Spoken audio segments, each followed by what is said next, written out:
Finally তোমাদের জন্য নিয়ে এলাম বিক্রম মুভির এক্সপ্লেনেশন। কিছুদিন আগে এক্সপ্লেন করা কাইথি মুভিতে তোমরা দেখেছিলে যে কিভাবে সামান্য এক জেল ফেরত কয়েদি পুরো একটা ড্রাগ মাফিয়াকে শেষ করে দিয়েছিল। তবে এই মাফিয়ার নেটওয়ার্ক এতটাই বড় হয় যে যেগুলো শেষ হয়েও কোনোদিন শেষ হয় না। বিশাল বিশাল ড্রাগস কারবারের পিছনে থাকে বড় বড় রহস্যময় সব মাফিয়া বস। তবে তাদেরকে খতম করার জন্য দুর্ধর্ষ লোকেরাও প্রতিবার এসে হাজির হয়। ঠিক তেমনি আজকের মুভিতে আমরা এমন কিছু দুর্ধর্ষ ব্যাটেলই দেখতে চলেছি। বলছিলাম 2022 সালে রিলিজ পাওয়া মারাত্মক ক্রাইম অ্যাকশন মুভি বিক্রমের কথা। তো চলো আর প্যাচাল না বেরিয়ে শুরু করা যাক আজকের মুভি এক্সপ্লেনেশন। মুভির শুরুতে আমরা একটা কন্টেনার লরিকে কোথাও একটা যেতে দেখি। সেই লরিটা যেখানে গিয়ে থামে তা ছিল বিরাট এক অস্ত্রের গুদাম। গুদামের ভিতর থেকে একজন আন্ডার কভার পুলিশ অফিসার তার ঊর্ধ্বতন কর্মকর্তাকে সব ডিটেলস দিয়ে যাচ্ছিল। পুরো গুদামটা পুরানো সব অস্ত্রশস্ত্র দিয়ে ভরা ছিল।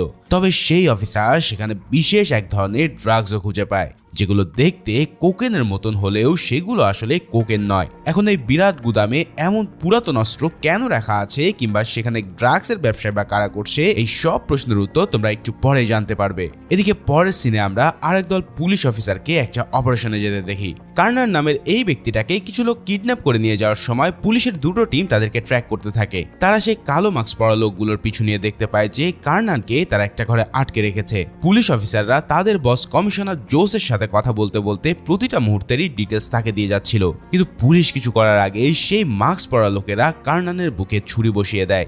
এরপর তারা সেখানে গ্রেনেড ফেলে দিয়ে দড়ির সাহায্যে বিল্ডিং এর নিচে নেমে পড়ে। গ্রেনেড দেখা মাত্রই পুলিশও সেখান থেকে সরে আসতে বাধ্য হয়। আর ঠিক এর পরের মুহূর্তেই এক বিশাল বিস্ফোরণে কার্নান সহ পুরো ঘরটা উড়ে যায়। তার এই ভয়ানক মৃত্যুর পর কমিশনার জোসে এবার স্পেশাল ব্ল্যাক স্কোয়াডকে ডেকে পাঠায়, কারণ পরিস্থিতি ধীরে ধীরে নাগালের বাইরে চলে যাচ্ছে। গত 2 সপ্তাহে কার্নানের মতন একইভাবে দুজনকে খুন করা হয়েছিল। আর এই দুজন হলো স্টেফেন রাজ এবং সেই আন্ডার কভার অফিসার প্রভাঞ্জন। কি এদের মধ্যে একটা নাম বেশ চেনা চেনা লাগছে, তাই তো?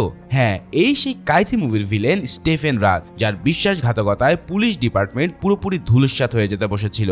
কাইথি মুভিতে আমরা দেখেছিলাম কিভাবে স্টেফেন ড্রাগ মাফিয়া আদাইলা কালাম এবং তার ভাই আনবুর সাথে হাত মিলিয়ে পুলিশের উদ্ধার করা ড্রাগসের বিশাল চালান তাদের হাত থেকে ছিনিয়ে নেওয়ার চেষ্টা করেছিল। কিন্তু দিলি নামের এক জেল ফেরত কয়েদির কারণে তাদের সমস্ত চেষ্টা পুরোপুরি ভেস্তে যায়। এখন আগের মুভিতে তো আমরা আদাইলা কালাম এবং আনবুর দফারফা হতে দেখেছি, তাহলে এই খুনগুলো করে যাচ্ছিল কারা?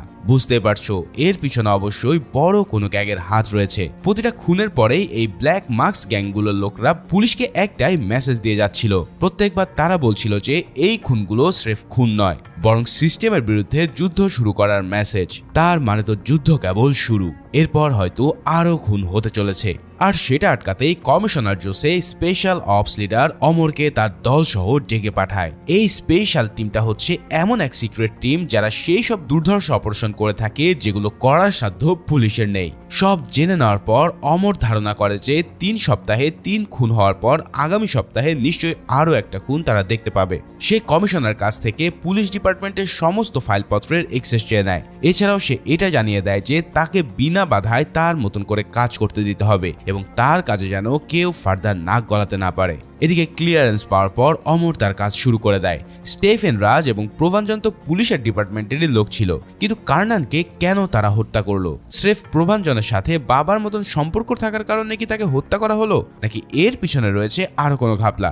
এই ব্যাপারে খোঁজ খবর নেওয়ার জন্য অমর প্রভাঞ্জনের পাওনা টাকা ফেরত দেওয়ার নাম করে তার বাড়িতে চলে যায়। সেখানে গিয়ে সে জানতে পারে যে প্রভাঞ্জনের স্ত্রী কার্নানকে তার নেশার অভ্যাস করার কারণে একেবারে পছন্দ করতো না, কিন্তু তবুও প্রভাঞ্জন তাকে বাবার মতন স্বীকৃতি দেওয়ার কারণে সে কাউকে কিছুই বলতো না।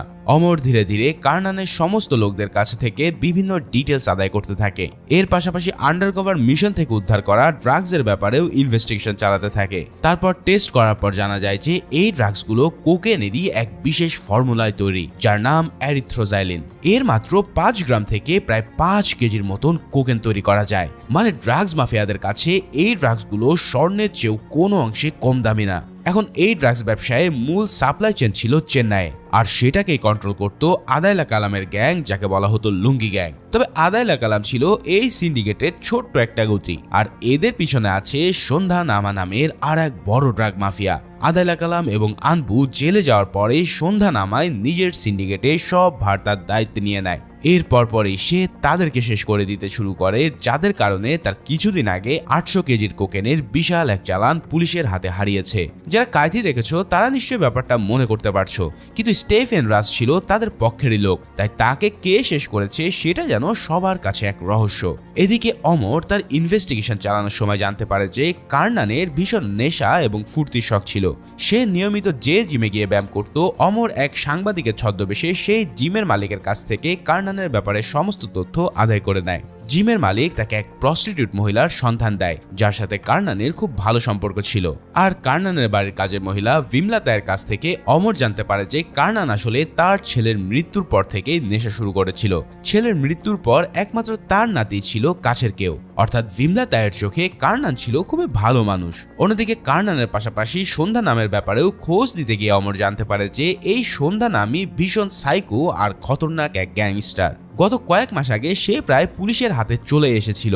রেড দেওয়ার সময় একজন পুলিশ কনস্টেবল তাকে অ্যারেস্ট করে নেয়, যদিও সে তাকে চিনতে পারেনি, কারণ সন্ধ্যা নামের পুরো শরীরেই অনেকগুলো ট্যাটু আঁকানো ছিল। তাকে ধরে নিয়ে আসার সময় ওই কনস্টেবলের বন্দুক দিয়ে তাকে শেষ করে দেয়। এরপর সে পুরোই মাফিয়া স্টাইলে বের হয়ে এসে নিজের আস্তানায় ফিরে যায়। ভাইরে ভাই, এই দৃশ্যটা আসলে হেব্বি ছিল।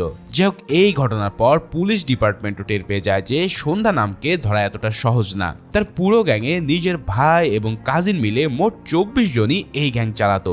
এর মধ্যে সন্ধ্যা নামায় সবচেয়ে স্মার্ট এবং শিক্ষিত, তাই গ্যাংয়ের দায়িত্ব ছিল তার হাতে। সমস্ত ড্রাগ কনসাইনমেন্ট এবং ডিলগুলো সে নিজে একাই কন্ট্রোল করত।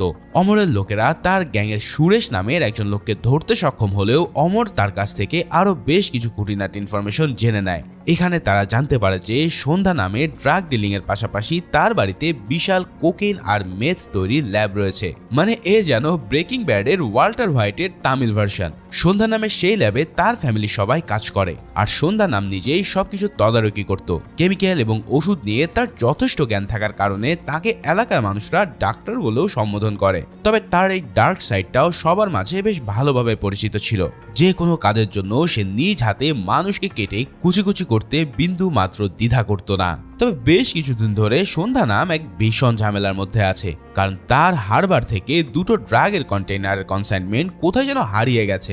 কারা যেন আস্ত দুটো কন্টেইনারকে গায়েব করে দিয়েছে। এখন এই হারিয়ে যাওয়ার খবরটা যদি তার বস রোলেক্স জানতে পারে, তাহলে তার কোনো অস্তিত্বই থাকবে না। অর্থাৎ সন্ধ্যা নাম একাই এই সিন্ডিকেটের সবচেয়ে বড় বস নয়, তার উপরেও আছে রোলেক্স, যে সরাসরি কারোর সাথে তেমন একটা দেখা করে না ঠিকই, কিন্তু তার ফোন কল যদি কারোর ফোনে আসে তাহলে তাদের প্যান্ট ভিজে যাওয়ার মতন অবস্থা হয়ে যায়। এখন প্রশ্ন হচ্ছে, এই কন্টেইনারগুলোকে আসলে গায়েব করলো কে?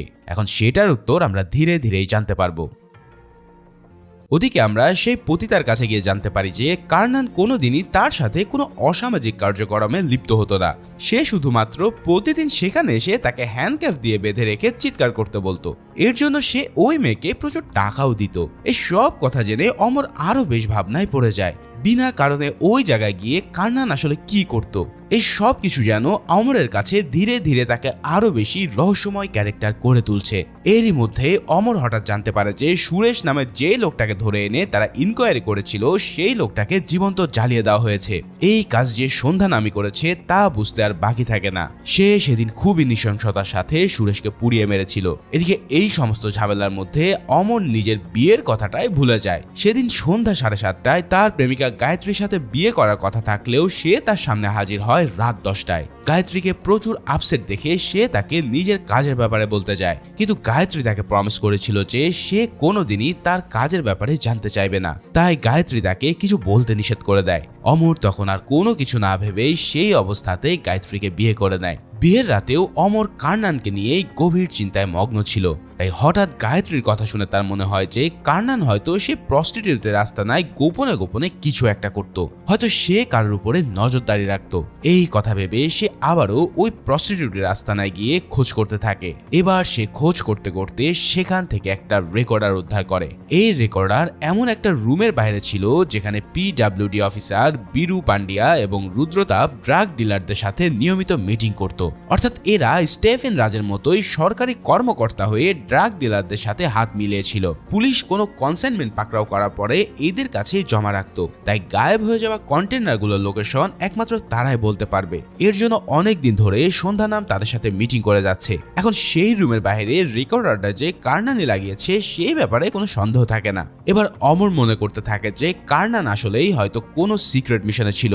এদিকে সেদিন রাতে সেখানকার এক থিয়েটারে ড্রাগ ডিলারদের সাথে বীরু পান্ডিয়ার একটা গোপন মিটিং হওয়ার কথা ছিল। তাই অমরের মনে হতে থাকে যে সেখানে আজ হয়তো কিছু একটা ঘটতে চলেছে, কারণ গত সপ্তাহের খুনটার পর আজই 7ম দিন। আর অমরের সন্দেহ যে সত্যি ছিল তা একটু পরেই আমরা বুঝতে পারি। বীরু পান্ডিয়া আর ড্রাগ ডিলারদের মিটিং এর মাঝে হঠাৎ এন্ট্রি নেয় ব্ল্যাক মাস্ক গ্যাং। মারাত্মক স্টাইলে সিলিং ভেঙে ভিতরে ঢুকে তারা সবাইকে জিম্মি করে ফেলে। অমর তার দলবল নিয়ে দ্রুত সেখানে ঢুকে গুলি শুরু করলেও ব্ল্যাক মাস্কের লিডার বীরু পান্ডিয়ানকে খুন করে দিয়ে বাইক নিয়ে সেখান থেকে সরে পড়া শুরু করে। এরপর অমর নিজেও একটা ভ্যান থামিয়ে সেই ভ্যানে করে তাদের পিছু নেয়। এভাবে বেশ কিছুক্ষণ চেস করার পর ব্ল্যাক মাস্করা তাকে গুলি করে থামানোর চেষ্টা করতে থাকে, কিন্তু অমর তবুও তাদের পিছু নিলে শেষে তারা সরু একটা রাস্তা দিয়ে বেরিয়ে যায়। কিন্তু এত সহজে অমর ছেড়ে দেওয়ার পাত্র নয়, তাই সে এবার অন্য এক রাস্তা দিয়ে ঘুরে এসে ব্ল্যাক মাস্কদের একজনকে ধরে ফেলতে সক্ষম হয়। এবার সেই লোকটাকে ধরে গিয়ে ফেস রিভিল করার পর যাকে দেখা যায় তাকে দেখে তো আমার চোখ পুরোই ছানা বড়া। এই লোকটা হলো কাইতি মুভির অন্যতম হিরো বিজয়। আদাইলা কালামের বিশাল ড্রাগ পাকড়াও করার পর সন্ধ্যা নামের লোকেরা তাকে ধরে নিয়ে গিয়ে তার চোখের সামনে স্ত্রী এবং সন্তানকে হত্যা করে। এই সময়টায় পুলিশ ডিপার্টমেন্টের কেউই তার পাশে ছিল না। আর এই দুঃখর পরে সে এই ব্ল্যাক মাস্কের গ্যাংয়ে জয়েন করে ড্রাগস ডিলারদেরকে খতম করার কাজে নেমে পড়েছে। তার মানে ব্ল্যাক মাস্ক গ্যাং অততে খারাপ কোনো গ্যাং ছিল না, বরং ড্রাগ ডিলারদেরকে নির্মূল করা ছিল তাদের প্রধান উদ্দেশ্য। তবে অমর তবুও আইন নিজের হাতে তুলে নেওয়ার জন্য তাকে টেররিস্টদের সমতুল্য আখ্যা দেয়। ওদিকে বীরু পান্ডিয়ান মারা যাওয়ার পর গায়েব হয়ে যাওয়া কন্টেনারের খোঁজ এবং পুরো জায়গার ব্লু প্রিন্ট জানত একমাত্র রুদ্রপ্রতাপ। আর সেই দিনই তার মেয়ের বিয়ে হওয়ার কথা ছিল। তাই অমর বুঝতে পারে যে আজকেই এই বিয়ের আসরেই হয়তো আবারও ব্ল্যাক মাস্কের এন্ট্রি হতে পারে। তাই বিজয়ের কথা শুনে সন্দেহ হওয়ায় সে তার অ্যাসিস্ট্যান্টকে উদ্ধার করার রেকর্ডটা চেক করতে বলে। চেক করার পর দেখা যায় যে সেই রেকর্ডার থেকে সিগন্যাল ট্রান্সমিট হচ্ছে, অর্থাৎ কেউ একজন অন্য পাশ থেকে তাদের সব কথাগুলো শুনছে। এই কাণ্ড দেখে অমর তৎক্ষণাৎ সেই রেকর্ডারটাকে ভেঙে ফেলার নির্দেশ দেয়। এদিকে বীরু পান্ডিয়ান মারা যাওয়ার পর সন্ধ্যা নাম তার পুরো গ্যাং নিয়ে রুদ্র প্রতাপের মেয়ের বিয়েতে প্রোটেকশন দিতে আসে, কারণ একমাত্র রুদ্র প্রতাপই এখন তাকে ড্রাগসের হদিশ দিতে পারবে। কিন্তু এত প্রোটেকশনের পরেও কোনোই লাভ হয় না, কারণ বিয়ের আসরে নাচের মাঝে হাজির হয় ব্ল্যাক মাস্ক গ্যাং। তারা এসে রুদ্র প্রতাপের মেয়ের গলায় ছুরি ধরে তাকে নিজেদের সাথে নিয়ে আসতে বলে। সন্ধ্যা নাম তাকে ছাড়তে না চাইলেও মেয়েকে বাঁচানোর জন্য সে নিজেই তাদের হাতে ধরা দেয়। এরপর ব্ল্যাক মাস্কের লিডার লিটারেলি তার গলায় হ্যান্ডকাফ লাগিয়ে তাকে বাইকে করে নিয়ে আসে। এরপর পরে শুরু হয় সন্ধ্যা নাম এবং ব্ল্যাক মাস্কদের হেভি এক ফাইটিং, কিন্তু তারা কেউই এই গ্যাংয়ের সাথে বিন্দু মাত্র পাত্তা পায় না, যার ফলে প্রতিটা লোকই তাদের হাতে বেদম কেলানো খেতে থাকে। শেষে সন্ধ্যা নাম নিজেও তাদের সাথে ফাইট করতে গিয়ে প্রচন্ড রকমের ধোলাই হজম করে। ভাইরে ভাই, এত বড় দুর্ধর্ষ ড্রাগ মাফিয়াও তাদের হাতে একবারে বাচ্চাদের মতো মার খেতে থাকে। মানে বুঝতেই পারছো যে এই ব্ল্যাক মাস্ক কতটা খতরনাক জিনিস। ওদিকে অমরও কিন্তু তার দলবল নিয়ে সেই বিয়ের অনুষ্ঠানে আগে থেকেই হাজির ছিল। সন্ধ্যা নামের গ্যাংকে তারা মার খেতে দিলেও অমর নিজেই বাইক নিয়ে ব্ল্যাক মাস্কের লিডারের পিছনে ধাওয়া করে। অন্যদিকে সন্ধ্যা নামের আরো কিছু লোক এবং পুলিশ মিলেও তাদেরকে আটকানোর জন্য রেডি হলে সে তাদের সামনে এসে বাইক থামাতে বাধ্য হয়। এবার পুলিশ সহ সন্ধ্যা নামের লোকেরা তাকে একসাথে অ্যাটাক করতে থাকে, কিন্তু কেউ তার গায়ে একটা আঁচড়ও দিতে পারে না। এতজন লোক মিলে ছুরি চাপাতি দিয়ে হামলা করেও তার হাতে বেদম মার খেয়ে পড়ে থাকে। আর শেষমেশ সে সবার সামনে রুদ্রতাপের গলা কেটে দেয়। অন্যদিকে ব্ল্যাক মাস্কের গ্যাংয়ের হাতে মার খেয়ে কিছুক্ষণ পড়ে থাকলেও সন্ধ্যা নাম তার পকেট থেকে একটা ড্রাগের ক্যাপসুল বের করে তা মুখের ভিতর নিয়ে নেয়। আর এটা খাওয়া মাত্রই তার মধ্যে যেন এক প্রচন্ড শক্তি চলে আসে। সে এবার এক ঝাটকায় উঠে দাঁড়ালে 3 জন ব্ল্যাক মাস্কধারী লোকের উপরে একাই হামলা করে বসে, কিন্তু এবার সন্ধ্যা নাম তাদের প্রত্যেককে মেরেই গুড়িয়ে দেয়। এদিকে অমর যখন তার পিছু নিচ্ছিল সেই সময়টায় তার স্ত্রী গায়ত্রী ঘরের ভিতরে বাধা অবস্থায় দেখে। এই লোকটাকে অমরই ধরে এনেছিল এনকোয়ারি করার জন্য।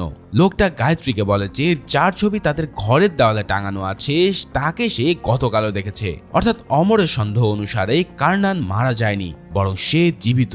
আর গায়ত্রীও অমরকে ফোন করে এই কথাটা জানিয়ে দেয়। ব্ল্যাক মাস্ক লিডার যখন রুদ্রতাপের গলা কেটে চলে যাচ্ছিল, ঠিক সেই মুহূর্তে অমর সেখানে পৌঁছে তাকে থামতে বলে। অমর তাকে বলে যে যদি তোমার সাহস হয়ে থাকে তাহলে নিজের চেহারাটা একবার দেখাও, কারণ চেহারা লুকিয়ে কাজ করাটা কাপুরুষের কাজ। এই কথা শোনা মাত্র লিডার তার পকেট থেকে ফোন করে সরাসরি লাইভে চলে যায়। এবার সে তার মাস্ক যখন লাইভে এসে খোলে তখন সবাই দেখতে পায় যে কার্নানি আসলে ব্ল্যাক মাস্ক দলের লিডার। চিন্তা করো কি লেভেলের টুইস্ট সেখানে খেলা হলো। কার্নান সেখান থেকে চলে যাওয়ার পর অমর পুলিশ ডিপার্টমেন্টের সবাইকে তার সম্পর্কে ব্রিফ করে। তার অনুমান অনুসারে কার্নালের আসল নাম হলো বিক্রম। আজ থেকে অনেক বছর আগে বিক্রম ব্ল্যাক স্কোয়াডের পাইলট ব্যাচের সদস্য ছিল। এই দল তার নেতৃত্বে অসংখ্য দুর্ধর্ষ মিশন পরিচালনা করেছে, কিন্তু 1991 সালে একটা মিশন ফেল হয়ে যাওয়ার কারণে পুরো এজেন্সি তাদের বিপক্ষে চলে যায়, যার ফলে তারা সবাইকে টেরোরিস্ট আখ্যা দিয়ে একে একে শেষ করে দেওয়া শুরু করে। এমনকি তাদের ফ্যামিলিকেও তারা রেহাই দেয়নি। তবে তাদের মধ্য থেকে 4 জনের লাশ কখনো খুঁজে পাওয়া যায় না, যাদের একজন হলো এই বিক্রম। কিছুদিন আগে প্রভাঞ্জনের খুন হওয়ার পর থেকে সে আবারও নিজের আগের ফর্মে ব্যাক করে। ব্ল্যাক মাস্কের ছদ্মবেশে সে একের পর এক ড্রাগ চালানিদেরকে খতম করতে থাকে। প্রভাঞ্জনের খুনের পিছনে দায়ী সব ব্যক্তিকে সে একে একে উপরে পাঠিয়ে দেয়। কিন্তু ওয়েট, প্রভাঞ্জনকে না ব্ল্যাক মাস্ক দলই মার্ডার করেছিল? এই ব্ল্যাক মাস্ক দল তো কার্নান অর্থাৎ বিক্রম নিজেই। তাহলে বিক্রমের প্রভাঞ্জনের মৃত্যুর প্রতিশোধ নেওয়ার কথা কোথা থেকে আসছে? সবকিছু যেন কেমন গুলিয়ে যাচ্ছে, তাই না? চিন্তা করো না, ধীরে ধীরে তোমরা সবাই এই রহস্যের জাল খুলতে পারবে। এদিকে পুলিশ ডিপার্টমেন্টকে এই সব কিছু বলার পর অমর তার মিশন এখানে শেষ করতে চায়, কারণ বিক্রম ছিল তাদের সিনিয়র আর তারা তার উপরে অন্যায় করেছিল। অমর জেনে গিয়েছিল যে কমিশনার জোসে সহ পুলিশ ডিপার্টমেন্টের অনেকেই প্রভাঞ্জনের মৃত্যুর পিছনে দায়ী, কিন্তু জোসে তাকে হুমকি দেয় যে যদি সে এই মুহূর্তে মিশন ছেড়ে চলে যায় তাহলে তাকে সে জেলে ঢুকিয়ে দেবে। তখন অমর তাকে বলে, আমি জানি যে প্রভাঞ্জনের মৃত্যুর পিছনে কারা দায়ী, যদি সাধ্য থাকে তাহলে নিজেকে বিক্রমের হাত থেকে বাঁচিয়ে নাও। এই কথা বলে অমর মাঝপথে মিশন ছেড়ে চলে যায়। এদিকে বিক্রম এবার সরাসরি জেলে ঢুকে তার সঙ্গীকে মুক্ত করে ফেলে। পুলিশ সহ জেলের সমস্ত গার্ডরা মিলেও তাকে আটকাতে পারেনি, যার ফলে শেষ পর্যন্ত সে সবাইকে মেরে সফলভাবে তার টিমমেটদের নিয়ে বেরিয়ে আসে। অন্যদিকে অমর চলে যাওয়ার পর পুলিশ ডিপার্টমেন্টের লোকেরা টের পায় যে তাদের অস্ত্রশালা থেকে প্রায় 30 কেজি RDX মিসিং। এই কথা জানা মাত্রই কমিশনার জোসে সরাসরি সন্ধ্যানামকে ফোন করে বসে। সন্ধ্যানাম ইতিমধ্যে রোলাক্সের হুমকিতে বেশ পেরেশানি ছিল, তার উপরে জোসের ফোন পেয়ে সে আরো বেশি বিরক্ত হয়। কিন্তু যখনই জোসে তাকে জানায় যে পুলিশ ডিপার্টমেন্ট থেকে 30 কেজি RDX গায়েব, তখন তার হুঁশ উড়ে যায়। জোসে এবং সন্ধ্যানাম দুজনেই বুঝতে পারে যে তাদের ল্যাব সময় উড়িয়ে দেওয়ার জন্য এই বোমাগুলো হয়তো তাদের বাড়িতে ফিট করা হয়েছে। আসলে এই কাজটা করেছে অমরের দল। এখন বোমার ব্যাপারটা টের পাওয়া মাত্রই সন্ধ্যানাম সবাইকে কোনো কিছু না ছুঁয়ে বাইরে বেরিয়ে আসতে বলে। তাড়াহুড়া করে সবাইকে নিয়ে বেরিয়ে আসতে পারলেও তার এক ভাই তখনও বাথরুমের ভিতরে ছিল। সন্ধ্যানাম তাকে ফোন করে কোনো জিনিস স্পর্শ করতে নিষেধ করলেও তার ভাই পাশের ফ্ল্যাশের শিকল ঝুলতে দেখে সেটা ধরে টান দেয়। আর এই শিকলটাই ছিল সমস্ত বোমার ট্রিগার, যার কারণে ট্রিগার চাপা মাত্রই পুরো বিল্ডিং এর চারিদিকে রাখা অসংখ্য বোমা ব্লাস্ট হয়ে বিল্ডিংটা লিটারেলি তাসের ঘরের মতন ভেঙে পড়ে। সন্ধ্যানামের ল্যাব সহ তার বাড়ির চোখের পলকেই ধূলিসাৎ হয়ে যায়। আর অমর ওদিকে এই কাজ শেষ হওয়ার পর গোপনে তার সব সঙ্গীদের দূরে পাঠিয়ে দেয়। এবার আমাদেরকে একটা ফ্ল্যাশব্যাকে নিয়ে যাওয়া হয়, যেখান থেকে সব রহস্যের জট ধীরে ধীরে খুলতে শুরু করে। সন্ধ্যানামের গায়েব হয়ে যাওয়া কন্টেনারগুলো আসলে গায়েব করেছিল আন্ডার কভার অফিসার প্রভাঞ্জন। আর এই ব্যাপারটা জানতে পেরে কমিশনার জোসের সাহায্যে সন্ধ্যানামের লোকেরা তাকে তুলে প্রচুর টর্চার করে। জোসে নিজেও তাকে ফুসলিয়ে এবং লোভ দেখিয়ে কন্টেনারগুলোর লোকেশন আদায় করতে চায়, কিন্তু প্রভাঞ্জন মোটেও তার মুখ কোনোভাবেই খোলেনি। সে উল্টো হুমকি দিয়ে বসে যে যদি তার বাবা জানতে পারে তাহলে সে সবাইকে শেষ করে দেবে। আর শকিং ব্যাপার ছিল, এই প্রভাঞ্জনের বাবাই হচ্ছে বিক্রম। শেষ পর্যন্ত অনেক টর্চারের পরেও সে মুখ না খোলার কারণে সন্ধ্যানাম প্রচন্ড রেগে গিয়ে তাকে খুন করে দেয়। কিন্তু সে মারা যাওয়ার পর কমিশনার জোসে আবার পড়ে এক মহাবিপদে। প্রভাঞ্জনের খুনের ব্যাপারে নিজের ডিপার্টমেন্টকে সে কি জবাব দেবে, তাই সে এমন একটা ফোন দিয়ে আটে যাতে তার দিকে কেউ সন্দেহের আঙ্গুল তুলতে না পারে। তাই প্রভাঞ্জনের ডেড বডিটাকে চেয়ারে বসিয়ে নিজে ব্ল্যাক মাস্ক পরে তার গলা ছুরি দিয়ে কেটে সেটা ভিডিও রেকর্ড করে। এরপর ওই ভিডিওতে সে লাইনগুলো বলে যেগুলো আমরা প্রতিটা খুনের ভিডিওতেই দেখে এসেছি। এরপর ব্যাপারটাকে এমন ভাবে সাজিয়ে দেওয়া হয় যেন কোনো টেরোরিস্ট গ্রুপ প্রভাঞ্জনকে মেরে ফেলেছে। কিন্তু বিক্রম এই সব কিছুর রহস্য উদ্ঘাটনে নামতে গিয়ে সব সত্য জেনে ফেলে। প্রথমে সে ঠিকই একই স্টাইলে নিজের খুনের একটা নাটক সাজায়। এরপর এরপর সে সবাইকে ঠিক এমন ভাবে মারে যেভাবে তার ছেলেকে হত্যা করা হয়েছিল। আর এভাবেই শুরু হয় বিক্রমের ব্ল্যাক মার্কস গ্যাং। কি রহস্যের জাটাবার খুলতে পারছো তো? অন্যদিকে নিজের সব হারিয়ে সন্ধ্যা নামের এখন পুরোই চোখে অন্ধকার দেখার মতো অবস্থা। কিন্তু যদি মিসিং হওয়া সেই কন্টেনার দুটো রোলেক্স ফেরত পায় তাহলে সে এই যাত্রায় বেঁচে যাবে। তাই কমিশনার জোসে তাকে সেই পথের উপায় বদলে দেয়। বিক্রমের ছেলে মারা যাওয়ার পর তার কাছে একমাত্র অবলম্বন হিসেবে আছে তার নাতি। যদি কোনোভাবে সে ছোট্ট বাচ্চাকে কিডন্যাপ করা যায় তাহলে বিক্রম তাদের সব কথা মেনে চলতে বাধ্য। এছাড়াও জোসে সন্ধ্যা নামকে অমরের স্ত্রী গায়ত্রীর সন্ধানও দিয়ে দেয়, কারণ অমরই তার ল্যাব ধ্বংস করেছে। এই সব শোনার পর সন্ধ্যা নামও প্রচন্ড প্রতিশোধের নেশায় দুই শত্রুকে শেষ করার কাজে লেগে পড়ে। অন্যদিকে বিজয় সহ বিক্রমের দলের সবাই বুঝতে পারছিল যে সন্ধ্যা নাম ধীরে ধীরে তাদের সব প্ল্যান জেনে যাবে। তাছাড়া কন্টেনার কোথায় আছে তা জানতেও আর বেশি দিন লাগবে না। তাই বিজয় বিক্রমকে বলে যে তাদের এখনই উচিত সন্ধ্যা নামকে খতম করে দেওয়া। কিন্তু বিক্রম জানায় যে তাদের এই জার্নিটা কেবলই তার ছেলের খুনের রিভেঞ্জ নেওয়ার উদ্দেশ্য ছিল না। তার মূল উদ্দেশ্য হচ্ছে এই গ্যাংয়ের একেবারে গোড়ায় পৌঁছে পুরো সিন্ডিকেটটাকে শেষ করে দেওয়া। যদি সন্ধ্যা নামকে তাদের মারতেই হয় তাহলে এমন ভাবে মারতে হবে যাতে ন্যাশনাল নিউজ হয় আর তার নাতি বড় হয়ে যেন সবাইকে নিজের দাদার গল্প শোনাতে পারে। অর্থাৎ বিক্রম এটাও রিভিল করে যে প্রভাঞ্জনই তার নিজের আপন ছেলে। ওদিকে অমর হঠাৎ বিক্রমকে ফোন করে তার আইডেন্টিটি রিভিল করে দেওয়ার জন্য ক্ষমা চায়। সে জানায় যে সে নিজেও বিক্রমের একজন বড় ফ্যান। তার সাথে এই কল শেষ হওয়ার পরপরই অমরের কাছে আর একটা ফোন আসে। অমর কিন্তু তার স্ত্রী গায়ত্রীকে আগেই ফোন করে দ্রুত ঘর থেকে বেরিয়ে যেতে বলেছিল, কারণ সে জানতো যে সন্ধ্যা নাম অবশ্যই তার পরিবারের পিছনে উঠে পড়ে লাগবে। কিন্তু গায়ত্রী বের হয়ে যাওয়ার আগেই সন্ধ্যা নাম গিয়ে তাকে ধরে ফেলে এবং অমরকে ফোন করে সে কলে থাকা অবস্থাতেই গায়ত্রীকে হত্যা করে দেয়। কিছুক্ষণ পর হাঁপাতে হাঁপাতে বাসায় পৌঁছে অমর তার প্রিয়তমা স্ত্রীর লাশ দেখতে পায়। মুহূর্তে তার মাথায় যেন আকাশ ভেঙে পড়ে আর সে ভালো করে বুঝতে পারে যে সন্ধ্যা নামকে তার স্ত্রীর ব্যাপারে কে জানিয়েছে। এখন সেই লোকটাকে সবার আগে শেষ করা ছাড়া তার জীবনের আর কোনোই লক্ষ্য নেই। অন্যদিকে সন্ধ্যা নামের আরেক দল বিক্রমের বাড়িতে গিয়ে তার নাতিকে কিডন্যাপ করতে যায়। তাদেরকে আসতে দেখে বাড়ির কাজের মেয়ে ভিমলাতাই দ্রুত প্রভাঞ্জনের স্ত্রীকে বলে যে বিক্রমকে কল করতে, কিন্তু সেই মহিলা ইতস্ত করতে থাকলে ভিমলাতাই নিজেই বিক্রমকে ফোন করে বসে। এবার আমরা জানতে পারি যে এই ভিমলাতাই আসলে নিজেই টিনা নামের আরেক আন্ডার কভার এজেন্ট। ভাইরে ভাই, এই মুভির প্রতিটা সিনে যেন এক এক করে রহস্য রিভিল হচ্ছে। বিক্রমকে ফোন করে জানানোর পর ভিমলাতাই প্রভাঞ্জনের স্ত্রীকে একটা সিক্রেট চেম্বারে লুকিয়ে রাখে। এরপর সন্ধ্যা নামের লোকেরা ভিতরে ঢুকে পড়লে সে একাই তাদের সাথে ফাইট করতে থাকে। দেখো, একজন মহিলা হয়েও প্রায় 20 জনকে সে একাই খতম করে দেয়, কিন্তু শেষ পর্যন্ত এক লোক এসে তাকে ছুরি দিয়ে হত্যা করে বসে। এদিকে বিক্রম দ্রুত তার বাড়িতে এসে ভিমলাতাইকে মৃত অবস্থায় দেখতে পায়। এরপর সে দোতলায় গিয়ে দেখে তার নাতি এখনো দোলনাতে আছে, তবে ঘরের বাইরে আরো কিছু লোক তাকে মারার জন্য রেডি হয়েছিল। তাদের মধ্যে একজন এসে তার পিঠে একটা ছুরি বসিয়ে দিলে সেও তাকে শেষ করে দেয়। এরপর পিঠ থেকে ছুরিটা তুলে নিয়ে সে একাই তাদের খতম করতে থাকে। ভিমলাতাই যাদেরকে শেষ করতে পারেনি বিক্রম তাদের সবাইকে এবার সাফ করে দেয়। এরপর সে তার নাতিকে কোলে নিয়ে প্রভাঞ্জনের স্ত্রীর কাছে গিয়ে তাকে কিছুক্ষণের জন্য সেফ প্যাসেজেই থাকতে বলে। এরপর সুযোগ মতন তার ছেলেকে কোলে তুলে নিয়ে এয়ারপোর্টে পাঠিয়ে দেওয়ার কথা দেয়। এখন এইরকম কাহিনী দেখে প্রভাঞ্জনের স্ত্রী তার আসল পরিচয় জানতে চাইলে সে বলে যে এই কথা সে বিক্রমকে বড় হলে তারপরে জানাবে। অর্থাৎ বিক্রমের নাতির নামও ছিল বিক্রম। তারপর সে তার নাতিকে নিয়ে পার্কিং লটের একটা গাড়িতে শুয়ে দেয় আর এবার সে রিভলভার হাতে ঘরের ভিতরে ঢুকে বাকি সাঙ্গপাঙ্গদের একের পর এক উপরে পাঠাতে থাকে। তার গুলি করার স্টাইল দেখে বোঝা যায় যে এত বছর পরেও তার মধ্যে থাকা সামান্যতম স্কিলও হারিয়ে যায়নি। ওই যে কথায় আছে না, অস্ত্র জমা দিয়েছি কিন্তু ট্রেনিং তো আর জমা দিইনি। তাই বাকি গুন্ডারা সবাই চোখের পলকে তার হাতে খতম হয়ে যায়। তারপর সে নিজের নাতিকে নিয়ে শিপইয়ার্ডের উদ্দেশ্যে যাত্রা শুরু করে। মিসিং কন্টেনারগুলো সেই ইয়ার্ডেই ছিল। বিক্রমের পিছু পিছু সন্ধ্যা নামের আর এক লোক সেই ইয়ার্ডে পৌঁছে তাকে খবর দেয়। এদিকে বিক্রম নিজেই তার সঙ্গীদের সাহায্যে কন্টেনারের ভিতরে থাকা ট্র্যাকারটাকে অন করে দেয়। মানে সন্ধ্যা নাম তার পিছু নিচ্ছে না, বরং সেই তাদেরকে সেখানে নিয়ে আসছে।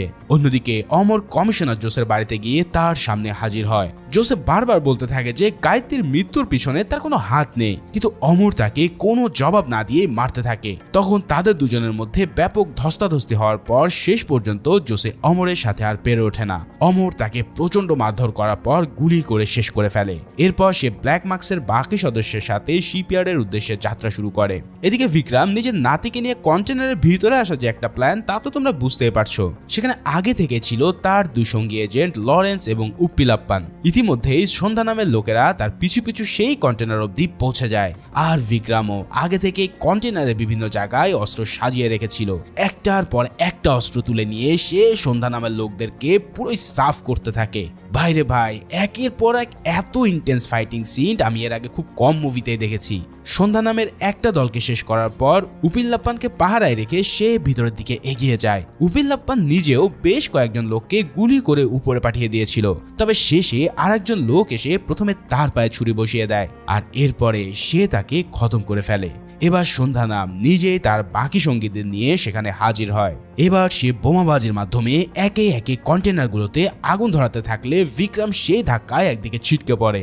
এই অবস্থাতে তার ছোট্ট নাতি অজ্ঞান মতো হয়ে যায়। এমনকি সেই সময় তার পালসও পাওয়া যাচ্ছিল না। কিন্তু বিক্রমের বিশ্বাস ছিল যে তার নাতি এত দ্রুত মারা যেতে পারে না। সে লরেন্সের কোলে তাকে তুলে দিয়ে সিপিআর থেরাপি দেওয়ার জন্য ওয়েট করতে বলে। কিন্তু লরেন্স আবার বাচ্চাটাকে সাথে নিয়ে সন্ধ্যা নামের সামনে দিয়ে গাড়িতে করিয়ে বেরিয়ে যায়। তখন লোকগুলো গাড়ির দিকে গোলাগুলি শুরু করলে এবার বিক্রম তার হাতে তুলে নেয় মারাত্মক এক অস্ত্র।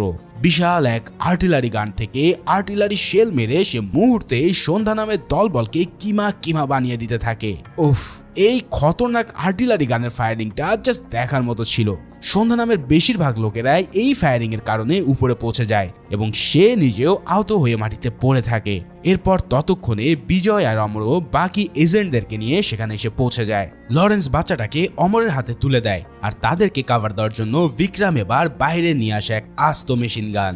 সন্ধ্যা নামের দলের আর যা কিছু বাকি ছিল তার সবই এই মেশিন গানের ভয়ানক ফায়ারিং এ সে একবারে খতম করে দেয়। অন্যদিকে অমরের হাতে বিক্রমের নাতিকে তুলে দেওয়ার সময় বিজয় গুলি খেয়ে বসলে তার সঙ্গীরা তাকে সরিয়ে নিতে বাধ্য হয়। তবে ততক্ষণে অমর বাচ্চাটাকে নিয়ে একটা সেফ জায়গায় গিয়ে হসপিটালের ডাক্তারের সাথে যোগাযোগ করলে তাকে সিপিআর থেরাপি দিতে বলে। বেশ কয়েকবার থেরাপি দেওয়ার পরেও যখন ছোট্ট বিক্রমের শ্বাস ফিরে আসে না, তখন অমর বেশ হতাশ হয়ে পড়ে। তবে অনেক চেষ্টার পর শেষ পর্যন্ত তার শ্বাসে ফিরিয়ে আনতে সক্ষম হয়। ওদিকে এই সময়টাতে বিক্রম মেশিন গান থেকে ফায়ার করতে করতে সন্ধ্যা নামের বাকি লোকদের গাড়ি সমেত উড়িয়ে দিতে থাকে। শেষে আর এক লোক তাকে মারতে এসে পায়ে ছুরি ঢোকানোর চেষ্টা করে, কিন্তু বিক্রমের পায়ে হাড়ের বদলে ছিল লোহা। কারণ অনেক বছর আগে মেশিনে পা কেটে যাওয়ার কারণে তার কয়েকটি হাড়ের জায়গায় লোহা বসাতে হয়েছিল। এবার বিক্রম সেই লোকটাকেও মেরে তুষ করে দেয়। এরপর সরাসরি সন্ধ্যা নামের সাথে তার ফাইট শুরু হয়। তারা দুজনকে বেশ টক্কর দিলেও বিক্রম সন্ধ্যা নামকে মারতে মারতে অনেকটাই আহত করে ফেলে। কিন্তু সন্ধ্যা নাম হঠাৎ তার পাওয়ার ক্যাপসুল খেয়ে নিয়ে কেমন যেন নতুন শক্তি ফেরত পায়, যার কারণে সে এবার বিক্রমকে মারতে মারতে প্রায় আধমরা করে ফেলে। কিন্তু অমর বিক্রমের সদ্য প্রাণ ফিরে পাওয়া নাতিকে নিয়ে তাকে দেখালে বিক্রমের মধ্যে যেন এক নতুন সিংহের মতো শক্তি জেগে ওঠে। এবার সে সন্ধ্যা নামাকে আর কোনো চান্স দেয় না। তার হাতে চেন পরিয়ে সে তাকে মারতে মারতে একদম ক্ষতবিক্ষত করে ফেলে। তবে এই অবস্থাতেও সন্ধ্যা নাম তাকে লোভ দেখিয়ে ড্রাগের চালান ছেড়ে দিতে বলে। তখন বিক্রমও তার কথায় রাজি হয়ে তার ওয়াকিটকের সাহায্যে একটা কোড বলতে বলে। এই কোড ওয়ার্ডটা ছিল রেড। তবে এই রেডের মানে বিক্রম আগে থেকেই তার অ্যাসিস্ট্যান্টদেরকে বলে রেখেছিল। আর সেই কোড ওয়ার্ড পাওয়া মাত্রই তার লোকেরা পুরো এরিয়ার সব কন্টেনারকে একে একে ব্লাস্ট করে দেয়। এছাড়াও বিক্রমও সন্ধ্যা নামাকে জানিয়ে দেয় যে এই খেলার আসল সিংহটা আসলে কে।